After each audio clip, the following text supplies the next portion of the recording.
Short on local water supplies and long on regulatory requirements? Do a deep dive with us by listening to the Full Circle podcast to learn how Las Virgenes Municipal Water District and the Triunfo Water and Sanitation District are meeting 21st century water supply challenges for a portion of the Los Angeles and Ventura County regions. Welcome to the Full Circle podcast. This is actually our final episode of the Pure Water series. I am so grateful for this experience and the opportunity to talk to so many subject matter experts regarding different components of our Pure Water project. We have covered such topics as the science behind the advanced purification system. We've talked about how we finance projects like these. We've talked about CECs. We've talked about why we're not doing desal at this point. We've talked about the regulatory aspect. We have really heard from people with different levels of involvement in this project. And today, we get to hear from the big boss man over our actual operators who work with this process and work with this technology day in and day out. They have worked with the AI to help us maximize efficiency and maximize these processes. And they actually work on a couple different facilities and treatment processes and treatment trains. And so I'm super excited today to have our water systems manager, Daryl Johnson. Hello, everyone. Thanks for joining us, Happy Daryl. to be here, Ricky. Thank you. I am happy to have you here. Thank you for making time in your busy schedule to join us. Yeah, it's been a challenge to be able to sit down at the table, apparently. Yes. But I'm glad we worked it out. It's been great. Absolutely. And that's such a thing, right? I mean, we're talking about staff that actually work hands-on with this process, this new Pure Water project, as well as processes that we've been doing for decades and decades. Right. So it's always a thing getting the operators and the operator bosses up on board with us because you guys have your hands full. Yeah, it's adding the Pure Water in, just creates a new dynamic, creates a new learning curve for everyone. So on top of your normal work that you have. So, exactly. So it's not like you were just brought on specifically for this project. You've been with the district for a while, Daryl. Can you give us a little bit of background about your journey in water? So I actually started in the water industry in 1990. So wow. That was before I was born. So I started in 90, but I started as work experience in high school. So I went to my classes till 11 in high school, and then from 11 to 5 I was reading meters, digging ditches, doing all that stuff. And then the week that was legal? Yeah. And then the week after I graduated high school, I was full-time. So I've been full-time ever since. You've been working in water since you were high schooler? Yeah. I used to brag that I've been working in water since I was 19 and that I'm like a learned vet now. No, you were like, what, 17, 18? I was 16 when I started, and then I was full-time by 18. Wow. And then, so I worked in Ventura County until I started here in 1999. Wow. So I started here in 1999, and then my career here has been, I started as a mechanic. So I was mechanic included our water, wastewater, composting, recycled water. So I got to touch every facility that the district has, which was spectacular for me. Yeah, that's huge. I learned a lot. So I learned all of our facilities. Then worked my way through the ranks, and I ended up in customer service as the customer service manager for quite a few years. Did a lot of stuff in there. I actually really enjoyed the customer service side. But when Pure Water started coming on board, I really wanted to go back to my roots, which was water. And I applied for and got the water systems position, which is what I wanted for a really long time. For decades? For a long time. But with Pure Water, it made it more intriguing to me because it's such a big project for us, and it's another source of water for us. So for me, that's been my journey leading to the Pure Water side, and that's where I wanted to be. And I'm really happy in my position where I'm at because we're so diverse in what we're doing between the distribution side, the recycled distribution side, the treatment side, and now Pure Water. So it's a lot of fun. So I've said before on this podcast that I am not the math guy, but if I'm doing math properly in my head, that means that you've been in water for 23 years. More than that No, here. No, because I'm 30. So 33 years. 33. Okay. 20. And This you've is been my at the 20 district for 24 years. Yeah, this is my 24th year. Yeah. All right. That's what I meant. I Yeah. got it right in my head. Wow. So you have some time in. Here at the district, yes. Yeah. I Well, have a lot and of in the time. industry in general. But I mean, even Yeah. at the district, 24 years is pretty significant. Right. Yeah, I've been here a long time, and I really enjoy it here. But I think my biggest advantage for me when coming here was actually being a mechanic and starting when I was early 20s and learning all of the equipment that we have and how we operate. It's been the best advantage for me, because when you start talking about the pure water, for example, I can correlate into how our distribution system works, how our recycled system works. Right. So it's been a huge plus for me. Wide breadth of knowledge. Right. So, and then also, you don't just work in water, you also teach some water courses, or you have in the past. I have right? in the past. Can you speak to that? So I have taught. I've done a couple of things with CWA, and then I also was doing classes at College of the Canyons. What's CWA? California Water Environment Association. So Oh, okay. I was involved with them in their certification process, and then I also did College of the Canyons. With pure water, I'm not taking any classes right now, but yeah, Hands kind of full. Yeah, Actually College of working the Canyons on it, is right? a great. That and Ventura College is a great resource if you want to get into the industry. So not only do you have all of this industry experience and you're working hands-on with this process, but you also have put in time helping to educate rising operators. How long did you do that for? A couple of years. Nice. Yeah, a couple of years. Very cool. So all that to say is we got a good amount of experience coming from Daryl, our guest today. So you you have this experience with teaching, and obviously there are a lot of standing certification pathways for different sectors of water, like, distribution or drinking water treatment, wastewater, obviously. Can you give us kind of a brief overview of these pathways and how they lead to our current treatment processes, aside from the Pure Water Project? So there's a couple of pathways in the district as a whole. You can have the wastewater certificates. You can have the drinking water treatment certificates. You can have the distribution certificates. So there's a pathway to start for each one of those. The unique one is wastewater, where you need to be an OIT, an operator in training first, and then you progress through the series of 1, 2, 3. 4, and then 5. Okay. Treatment is the same. Treatment is a little different, where you can have education and take a test and pass it for treatment 1 and 2.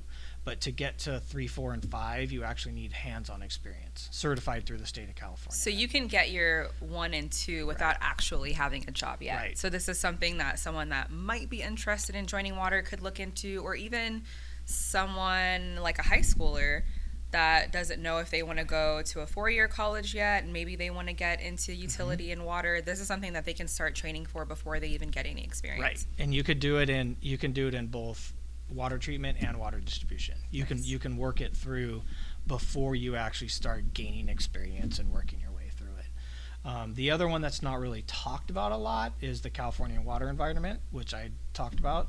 They do lab certification, electrical certification, mechanical certification, and I believe collections and compost. So they offer a wide range of different certs. That one's a little unique. I have a Mechanic 4. I've carried that for many, many years.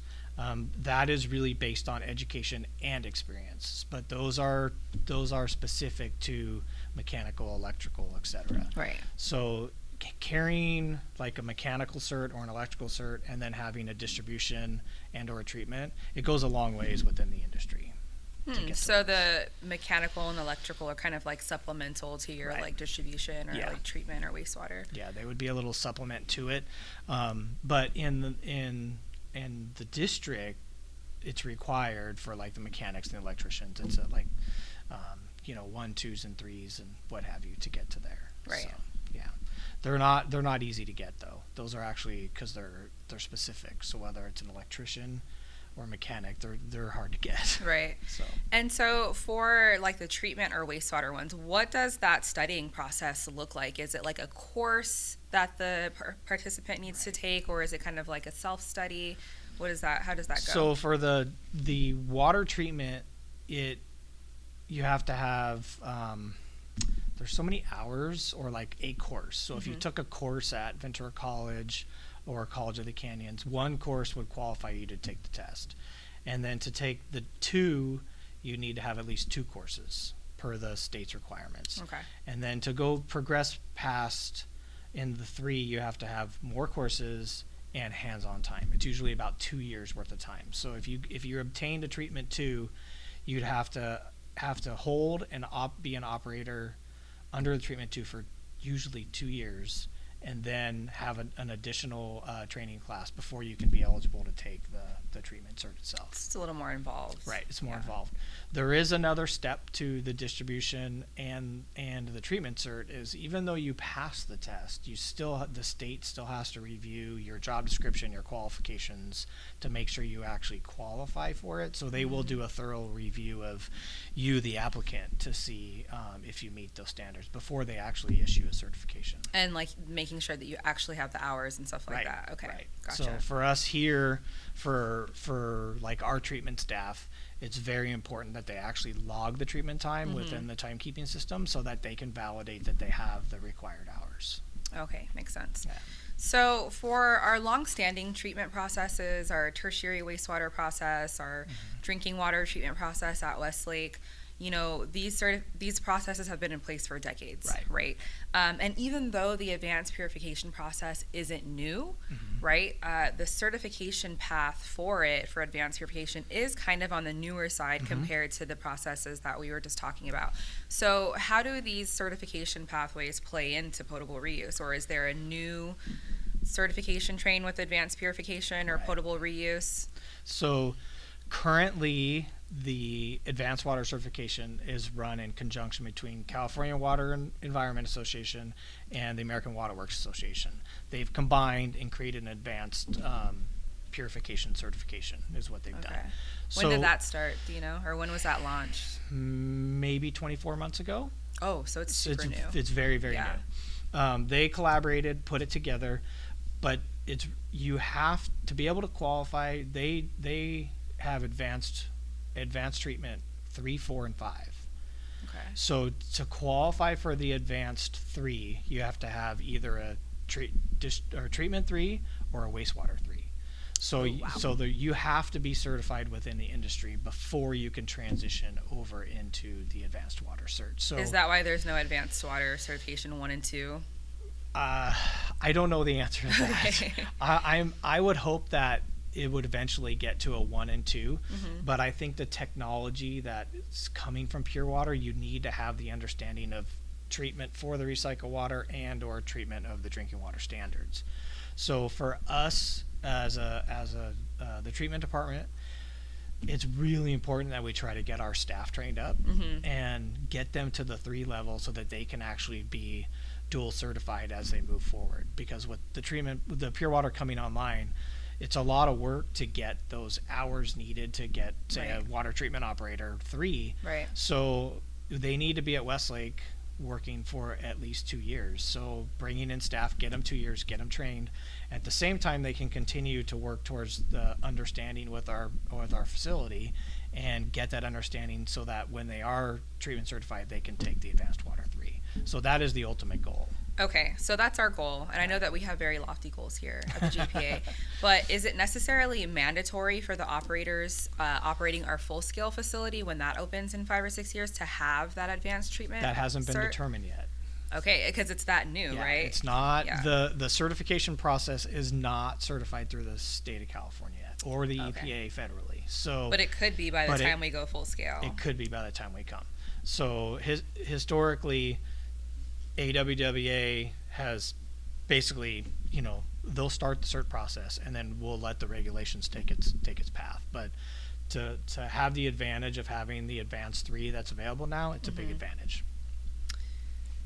And that's really, we always say on our tours, like there are 3 or 4 major reasons the JPA decided to invest in the demo facility, right? It's for outreach, to educate the public, to host people, have them come and taste the water, gain a trust and buy-in, It's to, have our partners and regulatory boards and stuff like that come and see the challenge testing and see the results and see how well it's doing and stuff like that. But it's also to allow our staff and the operators that we're speaking about the chance to gain a mastery of the technology and to solve for any unique challenges that come up, figure out which materials from which manufacturers work best for us.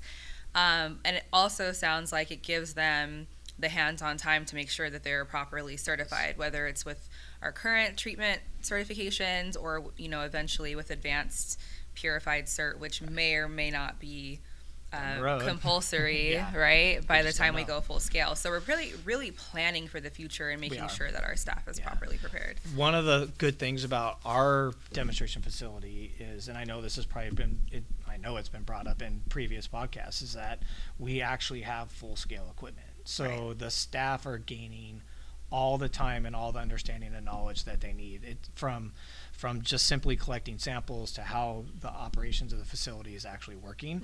So all that will correlate back to them into certification and having that understanding. Just understanding the MFUF, the RO system, the UV-AOP system.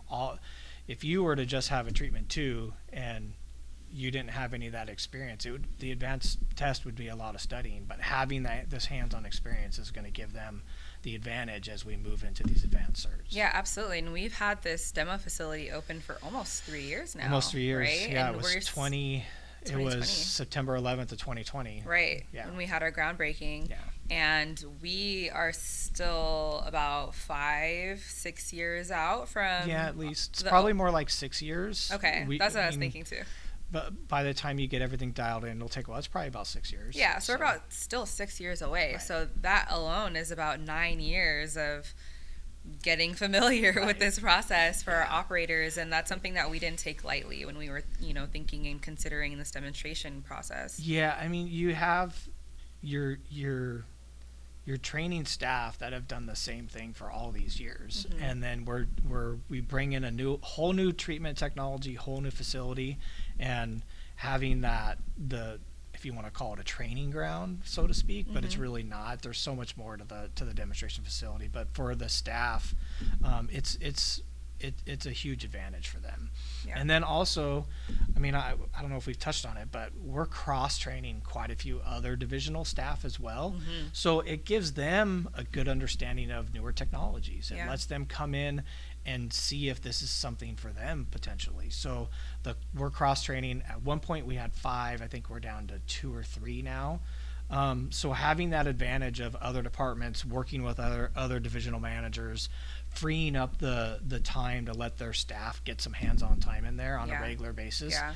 Some of them like it, some of them don't. It's very, very advanced, but it gives them a good idea of what you can look forward to in the future. So again, it falls back to training. If it's something that interests them, it gives them a drive to go down a path towards different certification. Yeah, and I'm glad you brought that up, because this is such a employee forward opportunity, right? We talked about it in the episode before the last one when we had John on when we were discussing AI, that we are able to integrate the use of artificial intelligence into this project to maximize energy use, things like that. But it's not replacing, right? Nope. Our staff members. We're actually going to need to maybe expand staff a little bit more to make sure that our full-scale facility runs smoothly, as well as the processes that we already have. And during the demonstration phase, we're able to call up some of those staff members and give them the opportunity to test the new equipment and see how they like it and learn new things. Yeah. And so, speaking of that, what will staffing look like in the future once we go full scale? Will we need to expand operator staff significantly, or what do you think? I think it kind of depends on the operation of the facility. The way it's planned now, it's more seasonally, with Westlake, the treatment facility being run seasonally. Currently we're at 5 treatment operators, so actually technically 4 with the supervisors. So you could see maybe a couple more operators. It's not as simple as it sounds, where you're running facility A and you just turn it off and you move to facility B and then run that. It's not. There has to be a better transition in there. Right. So I think there'll be some more opportunities for sure down the road. It really is going to boil down to how we define how we're going to run the facility long term and where we're going to be at. If it becomes a 24-hour facility, or I should say 12-month facility, then that'll look different. And that not only will affect operations, it'll also affect laboratory staff. Over at Tapia. Yeah, because the samples that come out of the facility are on a regular basis and what have you. So a lot of that will have to be looked at as we move forward in the full-scale design. And when we get to that point, then we'll know exactly how we're going to operate it. But I see a few more operators. But not even just operators. I mean, I didn't even think about how it's going to affect the lab's workload, because they're going to have more testing to do on a daily, right? Right. Yeah, and that again depends on how the facility will be run when it's actually built and operating. If it is 12 months, it could impact them too, because we will move from the full scale pure water facility up to the treatment facility, which the lab work increases just when the plant's online from there too. So we'll be increasing the lab demand from staffing. So I do see some opportunities down the road as we move closer. What about as an industry as a whole? Like with other agencies in other parts of Southern California, is the advanced purification process and projects like the Pure Water Project, are these kind of sprouting up more? I would say yes. You kind of saw it back, 10 years ago as recharge. You did see a couple desal plants pop up and what have you, but I think the industry has really wrapped their hands around the fact that, hey, after this recycled water is not getting used, we're wasting it, and it doesn't make any sense to waste it.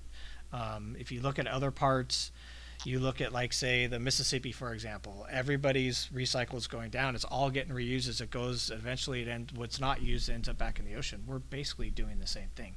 So having Pure Water SoCal between Met and the county, you have LA doing theirs, we're doing ours. You have a lot up and down Northern California that's going. So I think it's the way of the future. The technology's there for sure.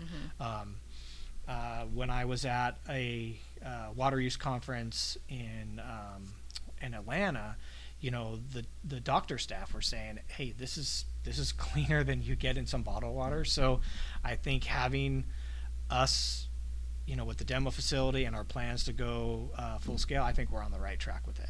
And our staff is getting the opportunity to follow along with our plans. So it's been really good. Yeah, it's funny you mentioned that. We've been kind of bolstering this Stanford study that was done. Yep. Talking about how advanced purified recycled water is like some of the cleanest water that you can get, like, ever. And we've been saying that because we know it, right?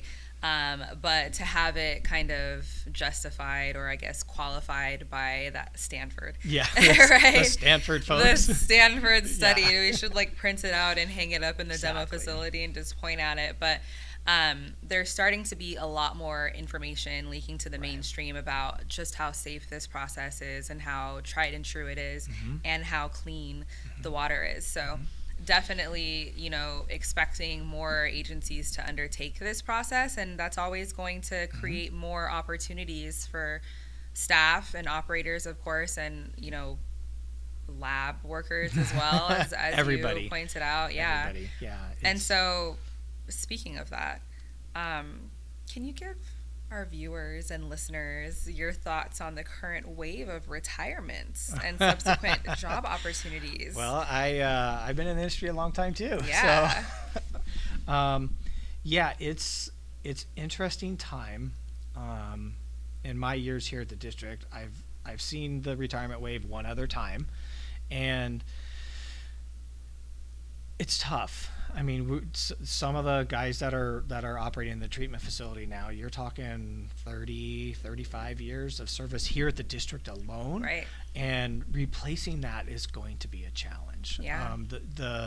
It's not so much about just operating the facilities. It's the nuanced stuff that you're gonna miss. That you can call somebody and say, hey, this is happening, and they know exactly what it is. Those are the tough things. The knowledge transfer is going to be really, really challenging. Yeah.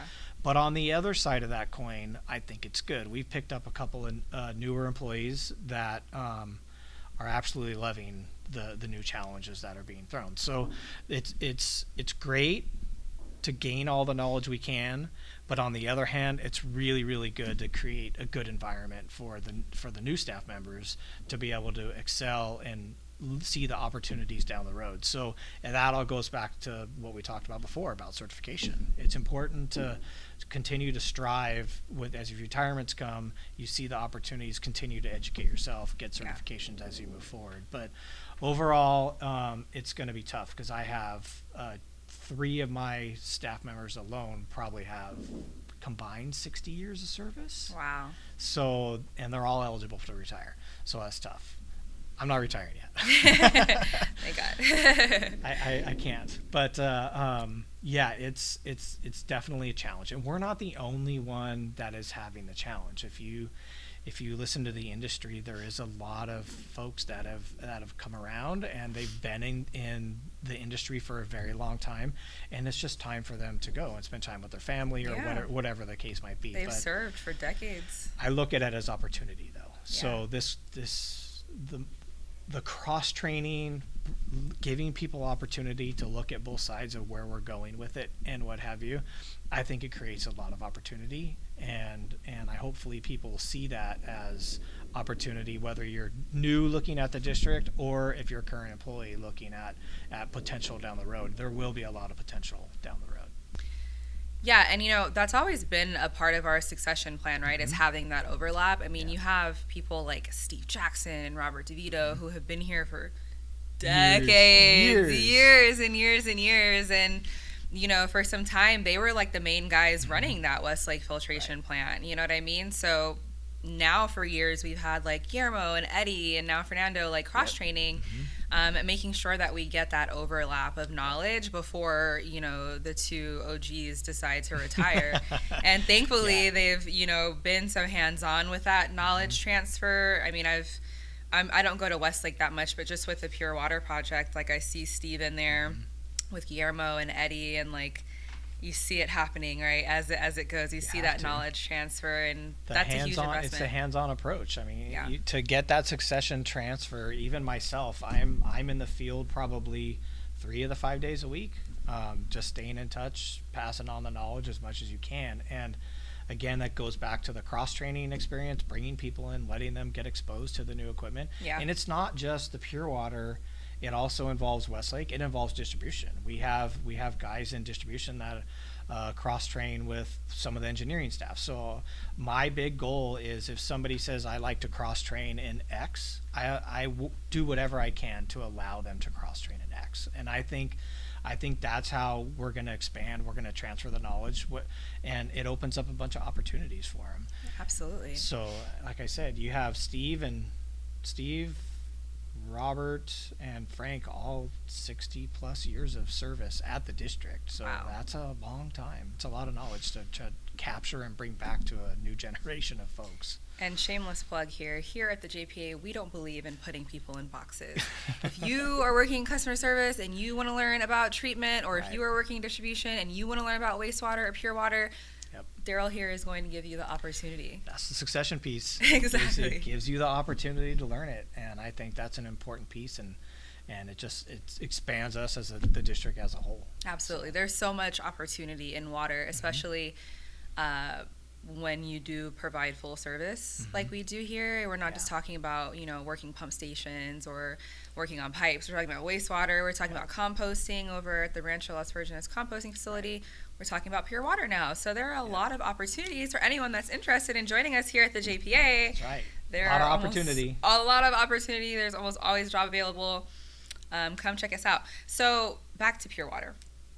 We have brought up the topic of like our wastewater treatment and our composting and obviously drinking water that we provide. Can you speak to how the Pure Water Project is kind of like the universal connector of all of these things? How do they come together through the Pure Water Project? Yeah, I mean, it truly is a full circle, as we like to say. Yeah.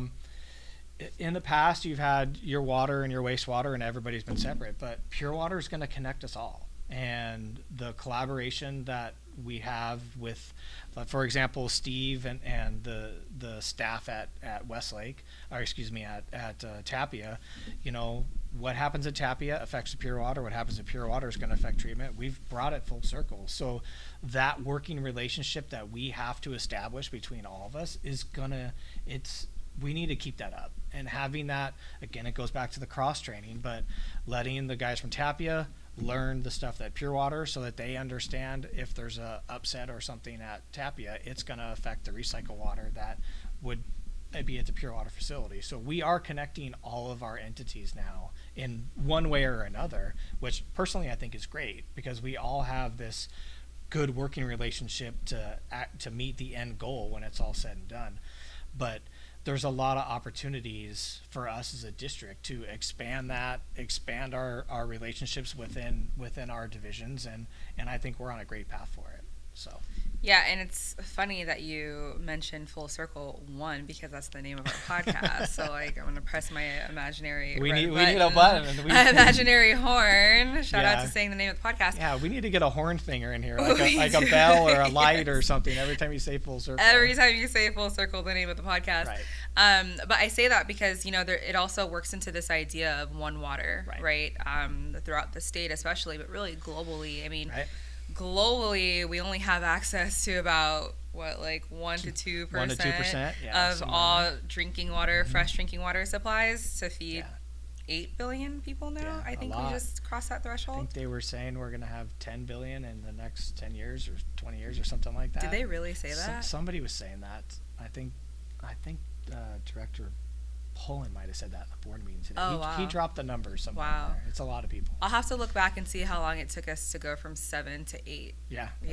Because that seems like a very short time to go from 8 to 10. But 1 or 2% isn't a whole lot when you really look at it. It's not. And then, you think about how many mouths we have to feed, and then you kind of maybe pare it down to just California, right?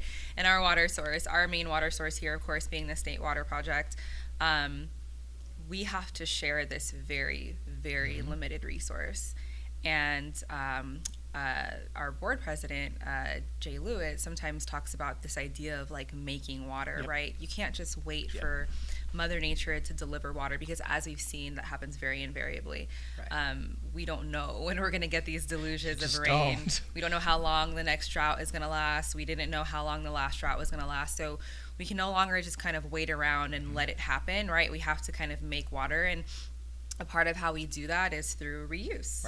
Right? And we're also doing it sustainably and environmentally friendly all at the same time. So I think at the end of the day, we're on the right track with where we're going with it, and I think we're opening up opportunities, and creating this new water source is going to be great for the district as a whole. Absolutely. And you have the technology like advanced purification that has been around for decades, that is tried and true.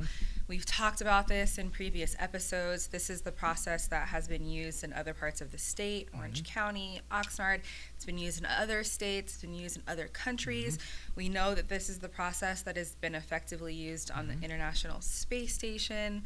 We know works. And if we have the innovation available to us, we really have to be responsible and make sure that we put it to use to ensure that we can continue to live and work and breathe and enjoy this very unique area that we're in here in the Las Virgenes Conejo region. We've come a long way. It's from composting and then reusing the biosolids into composting, and now we're taking the excess recycled water and turning it back into drinking water. We're taking the solar field, or the space at Rancho, creating the solar fields. We've done a lot sustainably wise. Yeah. And I think we're reusing everything that we can. So we are definitely on the right track. Yeah, absolutely. I mean, that's kind of the big thing here, right? When you talk about bringing water full circle, we're maximizing beneficial reuse. But it's not even just the water that we're reusing. It's everything. We're trying to do everything we can. Yes, we are using the energy from the sun. We are using biosolids extracted from our wastewater to, create very high quality, safe, grade A, exceptional compost that our customers and anyone that's interested can get for free, right? So this is kind of our thing, and the Pure Water Project is sort of the next step to that. And we're in a nice little niche area. I think it's think it sells the point that we should be involved with where we're at. Yes. Although we transitioned to the valley, our biggest points is the Santa Monica Mountains, everything to the ocean. It's where we live. So I think we're definitely on the right track with all the directions we're going. And like you said, bringing the water full circle is going to be let me hit the like button if we don't have. I think we're making moves in the right direction. But I think our board also is very supportive of it, and that's a plus for us. Yeah, so. Absolutely. And well informed about it as well. Yeah. And really through, this demonstration phase and our demo facility and the training and opportunities that we're allowing our operators and staff, making sure that we are well prepared before we go full scale in the future, and, ready to go full scale, of course, and, handle everything that comes with that. While also making sure that our staff is, taken care of, and they have the opportunities available to them to grow here or wherever they decide to go if they decide to leave. Right. It's, all the tours that we provide. If I'm on the tour, if Steve's giving the tour and I'm with him on the tour, I make sure to point out that, our demonstration facility is not just something that guys come in and it's a 9 to 5 facility. We're running that facility 7 days a week, 24 hours a day. Yeah. So it is the staff members here at the district are getting the hands-on experience of a normal operating facility. So it's good for us. It's good for the long term. When we do bring the full scale facility on, we'll be prepared. Yeah, and I have to wonder, what would it be like if we decided not to invest in this demonstration facility first? What would have that training looked like? That's a really good question. I would guess that I know City of Camarillo has a brackish facility. I think it's 2 or 3 million gallons a day, somewhere in there. But they contracted out for a couple of years to operate the facility. And I think if we intended to take it over, we would probably have to work with that crew to gain that experience. Oh, okay. But our facility, all the way in Camarillo, though. No, we'd have to have our facility contracted too. We would have, our guys would have to train with them. Okay. But I think ultimately what we're doing, it's much better for the district. I think at the end of the day, the staff is very intimate. I think you pointed out the very beginning of our session here that it's not just about staff, it's about the right equipment for it, it's about the education, and that is the whole goal of the demonstration facility. But finding the right equipment that's in there and transitioning between different elements within the RO and UF system, the staff get to see all that. They get to troubleshoot it. And we wouldn't have got that if we were working with a contracted company. So this is a big advantage for our staff. That's invaluable, right? I think. It is. Seems like it would need to be compulsory before embarking on a full-scale project like this. Agreed. And I think we're lucky because we had that empty building across our parking lot. For those of you that don't know. It's been empty since I got here, though. Yes, I was just going to say. So our demonstration facility is currently housed in a building here on our main HQ campus. It's right across the parking lot from our main building. And for decades almost, it pretty much sat empty. More or less. Sometimes they would contract it out for a voting center, stuff like that. There was tenants for a few years. It was a a medical billing processing facility. They were actually, it was really funny because they were all where the Pure Water facility was. So we all remember them when they were in there. And it was back in the days when it was the metal desks and the real phones. And real phones. It was interesting because you had the lights, you push the buttons. So. Oh yeah. Yeah. But for the most part, it was pretty much empty and since we moved into this current, larger building. And so having that structure there, we were able to repurpose it for the purposes of this demonstration facility, which cut down on costs, of course, what it would have been if we had to create a whole new structure. And I think that it's safe to say it was well worth the investment. It was. Yeah. And having our space right here, it's very interesting to see you have the garden, of course. The garden is the first thing you see, and as people go in to for a tour, they see the garden, or they see the 4-porous board. They're asking questions all the way up the stairs. They're still asking questions until they get inside. So I think we've done a really good job on both ends, on the conservation end, on what you can do with your landscaping, and then where we're going on conservation on the inside and reusing. So it's been a plus on both sides of it. I'm glad you brought that up, because that you do make a very good point. The garden is sort of our way of showing customers how they can implement long-term water use efficiency at their homes. And what they can do and how they can hold up their end of this partnership that we have with them, right? And making sure that we're all being engaged, active stewards of the environment. That's outside. Right. As we go in, the conversation kind of shifts to this is what you can do to this is what we're planning for, to make sure that we can all continue to be here and thrive in this area. And it really does make for like a good holistic approach to. It's a great showcase for the whole thing. Exactly. Yeah, it's great for everyone. Yeah. And it's interesting I remember when we started this stuff, we opened the facility in 2020.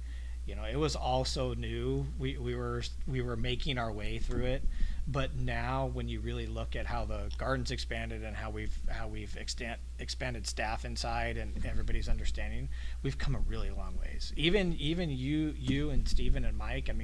Your tours are fabulous. We go through there and everybody's well informed now. So I think we've come a long ways, and it's a positive for us as a whole. So. Yeah, I agree.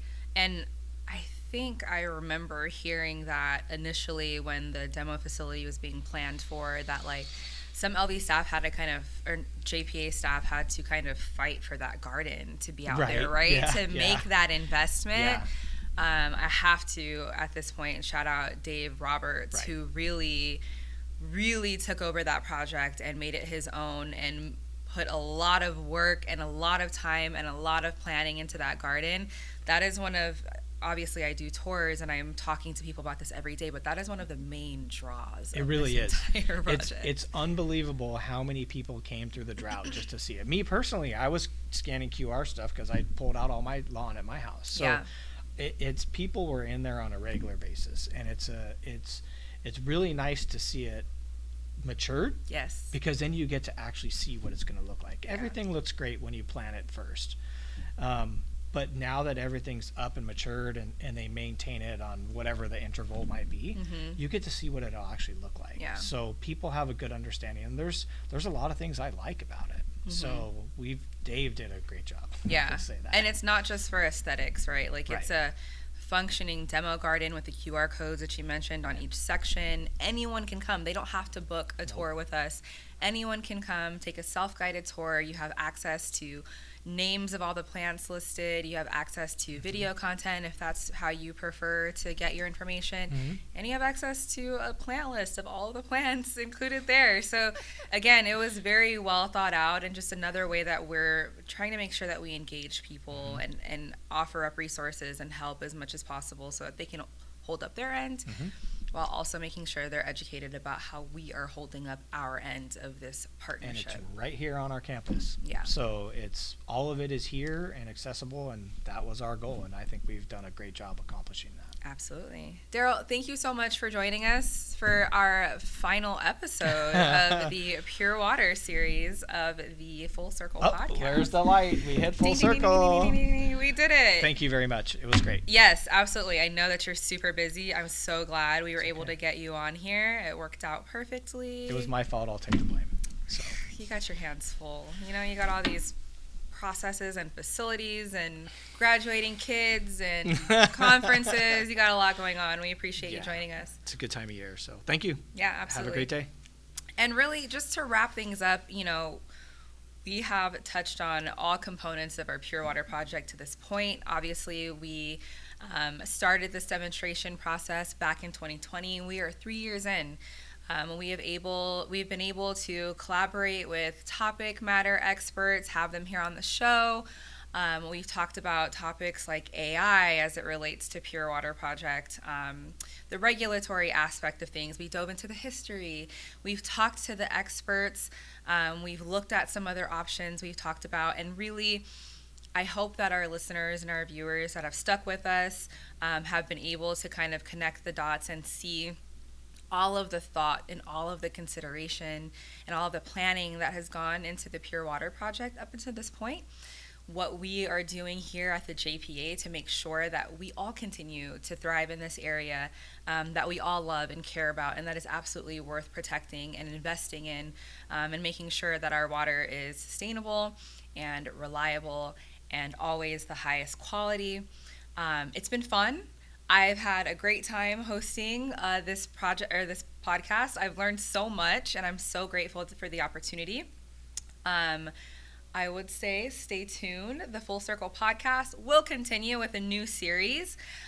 We will be looking into stories of people that work here and opportunities in water, and kind of hearing how you can maybe get involved if you were interested. So I want to say thank you all again. We hope to see you back for our next series. And Ricky Clark logging off. Bye, guys. Thank you for listening to this episode of the Full Circle podcast. Make sure to follow us on Twitter at LVMWD, on Instagram at Las Virgenes_MWD, and on Facebook at LVMWD. Find our Full Circle podcast on your favorite streaming service, or go to ourpureh2o.com and smash on the Full Circle podcast link for all other episodes.